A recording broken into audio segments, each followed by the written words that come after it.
Toronto. The interior of Sophie's, a fast casual restaurant in downtown Toronto, is tailor-made for Instagram. There are white subway tiles, vintage photographs, a chalkboard menu and a selection of bric-a-brac assembled by an owner, Jalal Al-Sofi, a recent architecture and psychology graduate.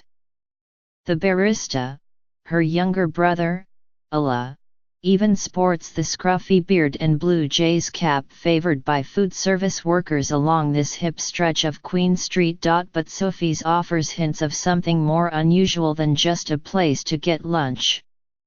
They include the sinuous melodies of old Arabic pop songs, the whiff of sumac and za'atar in the air, and the yellow and black t-shirts the staff wears, proclaiming, "From Syria, with love." Until recently, Syrian cuisine hardly existed in Toronto. With just a few hundred families, the Syrian population was too small to support a restaurant scene. But over the past 2 years, following the high-profile resettlement of more than 50,000 refugees in Canada, the Toronto area, where over 11,000 of them live, is experiencing the green shoots of a Syrian food boom. The entrepreneurs behind these ventures display the striking diversity of Syria's refugee population. They are as young as 17 and as old as 70, urban professors as well as illiterate farmers. They identify as Shia, Sunni, Druze, Kurd, Alawite, Christian, or just Syrian. Some worked in food businesses back home. Others never cooked in their lives. In a city whose culinary landscape is proudly defined by its immigrant foods, more than half of all Torontonians are foreign-born. The emergence of Syrian cooking illuminates an immigrant community's integration into the broader population, and the bridge that food can build to a new life. But this group's arrival in Toronto also points to something new. The Syrians are coming at a time that is very different than other immigrants before them, said Suresh Das, a food journalist who focuses on the city's immigrant shops and restaurants in suburban strip malls. Unlike the Filipinos or Sri Lankan Tamils, including Mr. Das's family, who opened food businesses clustered together in immigrant neighborhoods to cater to their countrymen, the Syrians have spread their enterprises across the Toronto area, at a time when the entire city is obsessed with anything edible. They can market their meals on platforms like Instagram to a wider audience, tapping into a visual obsession with food that Mr. Das says rewards the most novel, spicy, and authentic cuisines that Torontonians can get their hands on. And Canada's embrace of the Syrian refugees has brought them a sort of celebrity status that can translate into sales and long-term success. There is such a positive attitude toward new businesses that newcomers have been starting here, said Jalal Al-Sofi, 23. In August, Ms. Al-Sofi opened Sophie's, one of about a half-dozen Syrian food businesses to appear around Toronto in recent years, with her parents, Shahnaz and Hussam, and her brother Allah, 26. A younger brother, Iham, is still in high school. Though originally from Damascus, the family lived for 2 decades in Saudi Arabia, where Hussam worked as a civil engineer and Shahnaz as a social worker. Unlike the majority of recent Syrian arrivals, who came as refugees, Jalal moved here first in 2012 to study at the University of Toronto, and her family followed 3 years later. Because Canada did not recognize Hussam's engineering qualifications, and the family quickly learned about the scarcity of Syrian food in Toronto, they decided to open a restaurant. "We wanted to highlight Syrian cuisine, which had gotten lost in the shadows of Middle Eastern cuisine," Jalal said, noting how Lebanese and other Arabic restaurants had cloaked their restaurants in a generic Mediterranean label, for broader appeal. Sophie's is defiantly branded as a Syrian restaurant. Shahnaz, speaking in Arabic as her daughter translated, said the family wanted to demonstrate that Syrians were more than just victims. We wanted to consciously be light and airy, Jala added, because even though the situation in Syria is very unfortunate, it is important to show Syrian culture, music, and art. The Al-Sofi family has purposefully struck a balance between traditional Syrian flavors and contemporary Canadian tastes. Sofi's employees are exclusively young, Syrian refugees. Some wear headscarves and beards, while others prefer tight jeans and rolled-up sleeves.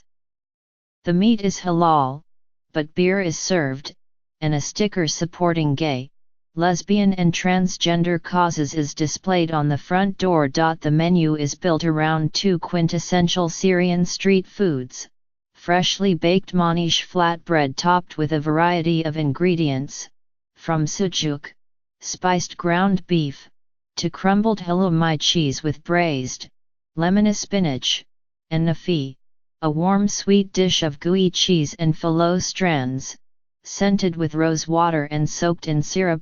Jala refuses to make something as overtly fusion as a manish burrito, but you can order avocado as a topping, and her vegan nafi, called banafet, is made with coconut caramel, bananas, and tahini, inspired by her love of banoffee pie, that edible portmanteau of 1970s supermarket staples like sweetened condensed milk and whipped cream. The first Syrian food business to make its mark here was Crown Pastries, a small bakery opened by the brothers Ismail and Rasoul Al-Salha in 2015. In a strip mall along a stretch of road in Scarborough, the eastern quarter of the city, that is dominated by Lebanese butchers and shawarma shops. The brothers fled to Canada as refugees in 2009 from Aleppo, citing a dangerous situation they declined to discuss. While Ismail finished high school, Rasoul supported him by working in Lebanese bakeries from dawn until dusk, but the goal was always to open a Syrian bakery with other Arab bakeries. You cannot taste the butter or nuts, only sugar, Rasoul said dismissively.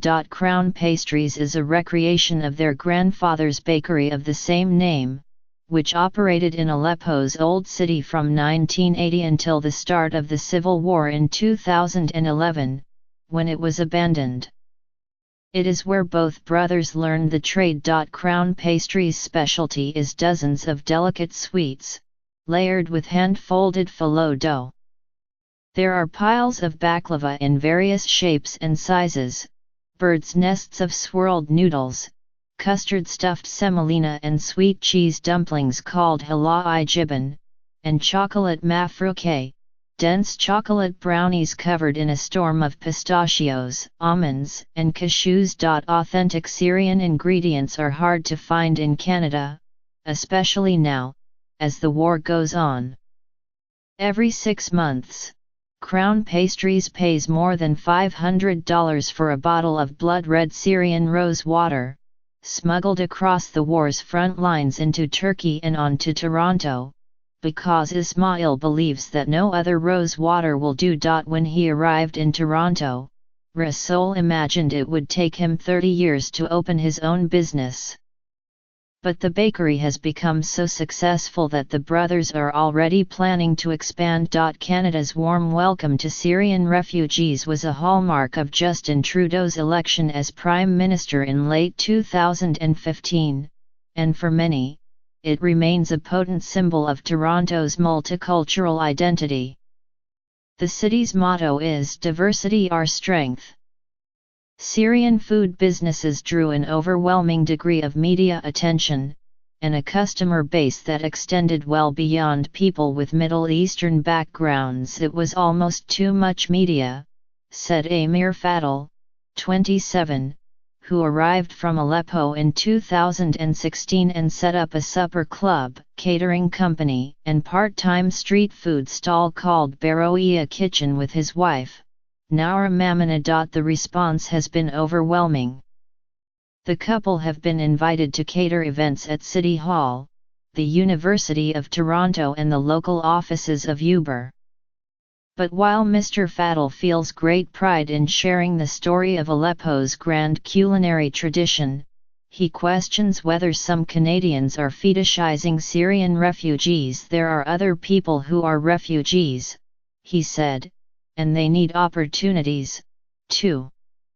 No Syrian food businesses has felt the spotlight more acutely than Newcomer Kitchen, a non-profit group of women who come together each Wednesday to cook a traditional Syrian meal in a small cafe and food business incubator called the Depanneur. Newcomer Kitchen began in March 2016 as a way of giving newly arrived Syrian refugees who were temporarily living in airport hotels a chance to cook a meal.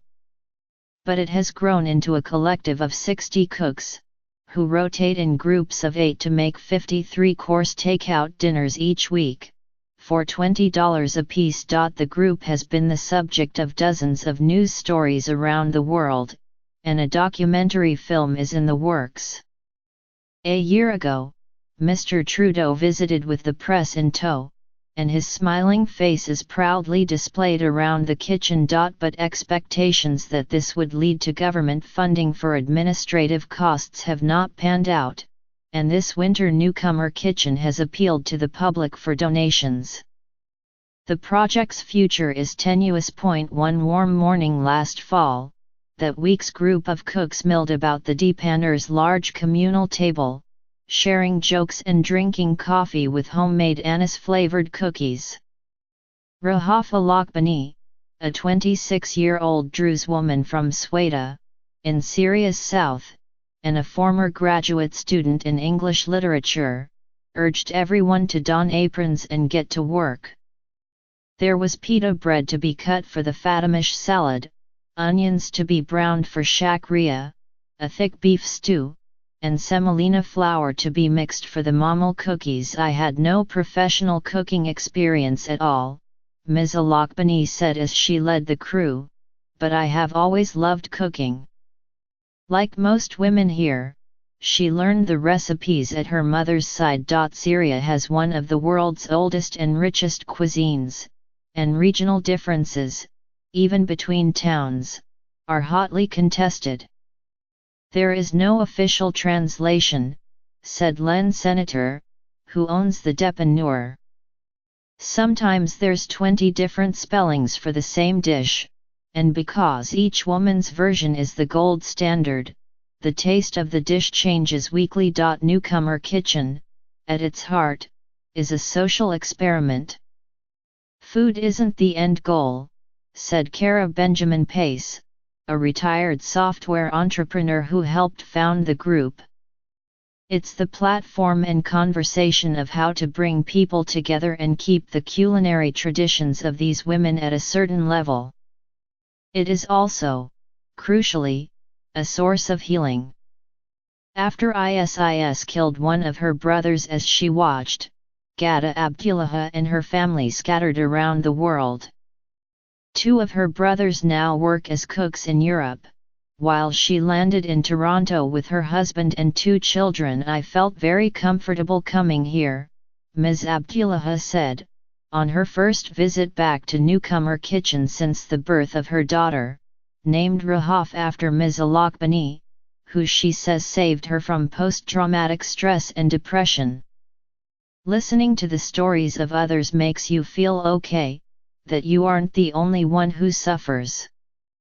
Cooking with them helped me overcome this trauma. Ms. Alakbani smiled at her little namesake and broke out in song, always love songs, sexy songs, clapping a syncopated beat, as others thwacked mamul dough onto baking sheets from a mold.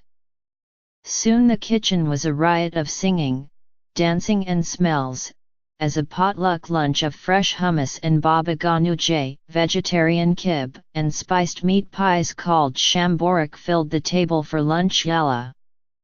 Ms. Alakbani shouted over the joyful scene.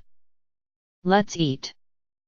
Baroia Kitchen, catering orders only, 647-667-8666. baroekitchen.com Syrian Pastries 2086 Lawrence Avenue East Scarborough, 647-351-2015, Crown Pastries Baklava.com NEWCOMER Kitchen 1033 College Street Toronto, 416-828-1990, thetapanner.ca/newcomer Kitchen Suffice 676 Queen Street West Toronto, 647-350-7737, Sofis.ca Follow NYT Food on Facebook, Instagram, Twitter and Pinterest. Get regular updates from NYT Cooking, with recipe suggestions, cooking tips, and shopping advice.